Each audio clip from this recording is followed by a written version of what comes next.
Andrew says the benefits bill is not rocketing. What? And if it was, I'd look at the economic foundations of a nation that's forcing people to work excessive hours for low pay and having to have it topped up with benefits so people don't starve. Oh, Andrew, with a little bit of a hug. You think life's so hard. People are not starving in this country. That's the end of the matter. The benefits bill is massively rocketing. People aren't being forced to work excessive hours for low pay. People's pay is going up. People are actually have their hours limited. Most people are only working about 35 hours. Some of us work less than that. The biggest problem is people having their benefits topped up. I agree with you on that. The housing benefit. Again, we could build more houses. That would create some jobs. And then we could actually have people able to afford their homes and not paying sometimes a third or up to a half of their take-home pay on their housing. You wonder why people haven't got money to spend in, other industries. Andrew, you're right about one thing. Well done. Give us a call if you want to have your say, 0344 499 1000. Graham has done just that. He's in Huddersfield. Hello, Graham. Hiya. Hello, love. How are you? I'm good, thank you. You sound very chirpy.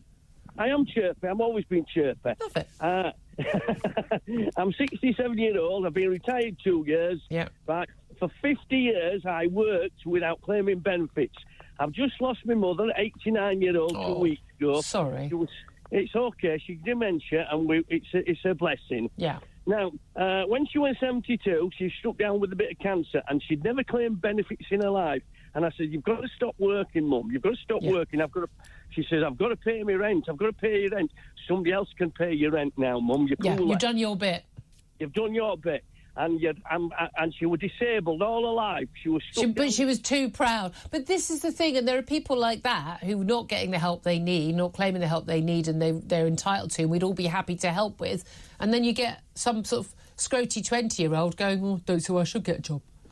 I love you straight talking. I'm a straight talker myself. It's not PC to use that word anymore, is it? No, exactly. What would you do then? What would you do to tackle young uns who are not going out to work? Or disabled, with people claiming to be claiming incapacity. Lots of people who are disabled actually do work, by the way. And they need to reassess these people, reassess them properly, and not tickle them and wrap them up in cotton wool. People can work. Yeah. I'm working now, by the way. I've done a job this morning. You've mentioned carrying boxes. Yeah. I've carried some boxes this morning.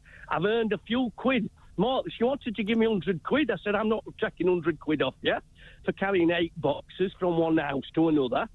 So I earned a bit of money, not as much as 100 quid, but I didn't take the Michael. Yep. I gave her some back. And now I'm out in somebody else's garden. I've started a garden. I was going to say, are you allowed to be in their garden? Just checking. I'm an handyman. I've started an handyman business. I love it. So you're doing that at 67 because you want to keep busy, get a bit of extra cash in your pocket. But these young lads, apparently, young ladies, girls, can't find work. It's good for your mental health. Since I retired, 66, 18 months ago, I've had 4 jobs. Right, and within a week of me applying for a job, I was offered 4 jobs in a week. Okay, so why do you think all these young people who say they can't find work? What do you make of that? They don't look. I once said, I was a driving instructor for 44 years, and a young lad said to me, "I've no money." I said, "Well, go and look for a job." He said, "Well, there ain't no there." I says, "Knock on somebody's door." He did. The week later, he said, "I've got a job, Graham." I says, "What are you doing?" He says, "I'm cleaning. £6 an hour," he said. And I says, "Oh, brilliant. How did you get that?" He said, "I did what he said. I knocked on the door and said, 'Have you got a job?'" The week after, I said to him jokingly, I says, "Have you got paid?" He said, "I got 60 quid this week." I says, "That means you owe me £6. What for?" 10% commission. I love it, Graham. I love it. Thank you so much indeed. So appreciate your call. We need more Grahams in the world, Claire. We absolutely do. But that's the point, isn't it? Go and knock on a door. It's all about the attitude. It is about the attitude. And you need sometimes to get knocked down to pick yourself back up and build that resilience. But again, a lot of it also, a lot of people don't have the confidence, and a lot of that is parents not giving them the confidence and not having it themselves. But again, and people used to have, there was that thing, you did the same job for years and years and years, and you lose your job, a lot of people, lose a job at 50. You think, what do I do now? What am I, I worked in an industry that's now disappeared. Where do I get new work? I mean, and again, life is going to be very, very different for a lot of people. But you know what? You still need to pay your own way. Let's go to Ian. He's in Feltham. Hi, Ian. Good morning, Julia. Good morning. I've been listening to your calls, and there seems to be a lot of punching down going on. Punching down. Just listen. I will. My late wife was disabled due to a screw up in the health service. Yeah.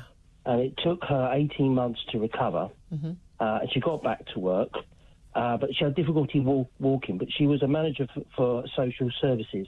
When they privatised it, they said, "Oh, you've got to go out and walk around." She says, "I can't. I'm doing this." So she had to go on the sick because that's all they could do with her. I mean, that's a walking tribunal. I don't believe that would. That's a very strange thing to have happened. Well, it happened, and she ended up taking early retirement. Yeah. And then she went back to work as a community carer because she managed to get a little car on that disability living allowance, where you lease a car. Yeah. And so driving and going in and out of the places was okay, but walking distances and using public transport was impossible. Yeah. Now let's get on to public transport. Now, I'm a volunteer with the blind and blind cycling, take them out on tandems, and I'm a former military medic. I've seen people blown up and shot. And I'm a nurse for 25 years. Now, they've taken away the ability for people to travel. There's no guards. They want to take away guards on trains. They closed all the ticket offices. You're saying for disabled people, it's getting much harder to be able to get around. Much harder. Yeah. And if you've got a mental illness like anxiety, if you go to some of these stations, they're like lighthouses. There's no one there. Yeah. And you're very vulnerable to attack. And 200 women are basically, on average, and I've got the figures from the British Transport Police, are attacked on trains and tubes a year. Well, I mean, it's actually probably far more than that. Here's the thing, Ian. Look, absolutely, people who are severely disabled, who have severe mental health problems, need to given as much help as possible to get to work, to make it easier for them. And again, things like, that your late wife having the access to that car so she could work, all credit to her for pushing on and doing that. But we're not talking about those people. This is the thing. Whenever we have a conversation about this, people use phrases like punching down. But we're not talking about, we've made it really clear, people who desperately do need these benefits to help them live a better life or to survive when they can't work. We're all happy and proud to pay for that help because that's what we do in a civilised society. What we're talking about is the people who are taking the mick, who are swinging the lead, who could work but don't work, who aren't disabled or who have a mild supposed mental health problem of anxiety or depression, which doesn't actually prevent them going to work every day. And we need to tackle that. That's not punching down. Can I come back to you, Julie? Yeah. What happens whenever you have these measures? These people up market get swept up in it. Do you remember the immigration thing? And what happened? The Windrush people got swept up in it. Do you remember the child support people?